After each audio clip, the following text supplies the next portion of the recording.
এটা কি আমাদের ব্যাটিং? না, এটা আমাদের হারার ব্যাটিং। কোথায় আমাদের এরকম ব্যর্থতা? কিসের জন্য এই ব্যর্থতা? আমরা তো বলছি যে আমরা ইন্ডিয়া ভারতকে আমরা বিশাল ব্যবধানে হারাবো। আমরা এটা বলছিলাম কয়েকটা আগে ভিডিওতে, আমরা বিশাল ব্যবধানে হারাতে চাই। যে আমাদের এই ভারতের পরে আমরা দুইটা দলের লগে আমরা আমাদের সিরিজ আছে, আমরা সবগুলো হারিয়ে কিন্তু আমরা ভারতে বিশাল ব্যবধান হারাতে, বিশাল ব্যবধান আমরা হারাতে চাই, আমাদের বিশাল ব্যবধান আমরা হেরে গেছি।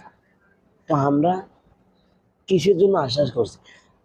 আমরা ব্যাটিং ভালো করবো, আমরা ব্যাটিং ভালো করবো, কবে? এটা কি আমরা স্বপ্নে দেখুন? বাস্তবে পূর্ণ কবে হবে? কিসের জন্য ব্যর্থতা? রাজনীতিকের জন্য? দলে টাকা দেয় না এটার জন্য? না, ওই রোহিত শর্মা আমাদেরকে বলেছে যে তারা মজা করতে আসছে, মজা করতে দিই, মজার জন্য ঘুরতে গেছে।